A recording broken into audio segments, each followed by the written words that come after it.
నంద్యాల జిల్లా డోన్ రైల్వే స్టేషన్లో ఆదివారం ఉదయం విషాద ఘటన చోటు చేసుకుంది. విధి నిర్వహణలో ఉన్న జీఆర్పీ కానిస్టేబుల్ పెద్దయ్య గన్ మిస్ఫైర్ కావడంతో పెద్దయ్య అక్కడికక్కడే మృతి చెందాడు. ఈ సంఘటన స్టేషన్లో కలకలం రేపింది. గన్ మిస్ఫైర్ ఎలా జరిగిందనేది పోలీసులు అన్ని కోణాల్లో విచారిస్తున్నామని రైల్వే అధికారులు తెలిపారు. ఘటన జరిగిన సమయంలో రైల్వే స్టేషన్లో ఏం జరిగిందో అర్థం కాక కొద్దిసేపు గందరగోళ పరిస్థితి నెలకొంది.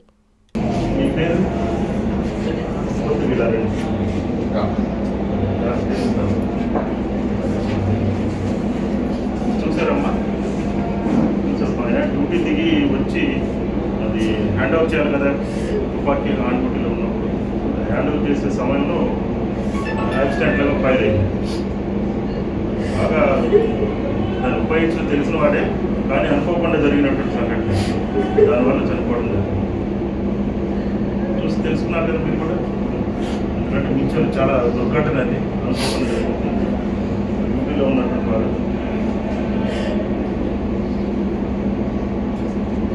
విషయం చూస్తే మనకి అర్థమవుతుంది.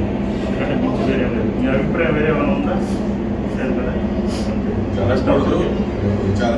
జస్ట్ అది 3 గంటలప్పుడే ఆయన డ్యూటీ దిగారు, ట్రైన్ ఎక్స్ప్రెస్ చేసి దిగారు, వచ్చారు. అది హ్యాండ్ ఓవర్ చేస్తామన్నటువంటి సమయంలో అనుకోకుండా ద్రోణాచలం జీఆర్పీ ఓపీలో అనుకోని సంఘటన ఒకటి చోటు చేసుకున్నది. పి పెద్దయ్య ఈ జీఆర్పీలో ఏఆర్ కానిస్టేబుల్గా పనిచేస్తున్నారు. ఈయన 1995వ సంవత్సరం ఏపీఎస్పీ కానిస్టేబుల్. 1995వ సంవత్సరంలో చేరిన తర్వాత 2017లో ఏపీఎస్ నుంచి ఏఆర్కి కన్వర్షన్ రావడం జరిగింది. ఎస్సీఆర్సీపీలో పనిచేస్తూ అక్కడి నుంచి డెప్యుటేషన్ మీద జీఆర్పీఆర్కి వచ్చారు. అప్పటి నుంచి ద్రోణాచలం జీఆర్పీ ఓపీలో డ్యూటీలు నిర్వహిస్తున్నారు. నిన్న రాత్రి హుబ్లీ విజయవాడకు వెళ్ళేటట్టు ఎక్స్ప్రెస్లో గుంతకాల నుంచి ద్రోణాచలం వరకు డ్యూటీ చేసి తిరిగి వచ్చారు. ఆ తిరిగి వచ్చే సందర్భంలో ఆయనకి ఇవ్వబడినటువంటి కేటాయించబడినట్టు వెపన్ను SM కార్బైన్ SMC దాన్ని తీసుకొని వచ్చి జీఆర్పీఓపీలో లాకప్ రూమ్లో ఉన్నటువంటి స్టోర్ దాంట్లో డిపాజిట్ చేయడం కోసం గాను దాన్ని తీసి ఆయన పెట్టేటువంటి సందర్భంలో పొరపాటున ఆ సేఫ్టీ క్యాచ్ నుంచి సింగిల్ అనేటువంటి మోడ్లోకి వెళ్ళటం జరిగింది. ఆల్రెడీ లోడెడ్లో ఉన్నటువంటి వెపన్ కాబట్టి దాంట్లోంచి ఒక రౌండ్ ఫైర్ అవడం జరిగింది. ఆయన యొక్క ఎడమవైపు దోడలోంచి లోపలికి రౌండ్ దూసుకొని వెళ్ళి ఆయన అక్కడక్కడే చనిపోవడం జరిగింది. ఈ సంఘటన అనుకోకుండా జరిగింది. దీని పట్ల ఇతర విషయాలు అంటే ఏమి లేవు. అలాగే వారికి భార్య, 2 కుమార్తెలు, 1 కుమారుడు ఉన్నారు. వీళ్ళు కూడా వచ్చారు, చూశారు. ఎలాంటి అనుమానం ఇతర విషయాలు కూడా వ్యక్తం చేయలేదు.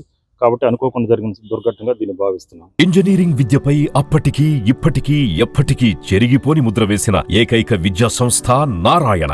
రేపటి ప్రపంచాన్ని శాసించబోతోన్న AI టెక్నాలజీని అందిపుచ్చుకొని విద్యారంగంలో వస్తున్న మార్పులకు అనుగుణంగా విద్యా విధానాన్ని మార్చుకుంటూ విద్యార్థుల్లో మేధోశక్తిని పెంపొందించేందుకు ప్రత్యేకమైన ప్రణాళికతో కోర్సులను అందిస్తున్న అపూర్వ విద్యా సంస్థ నారాయణ.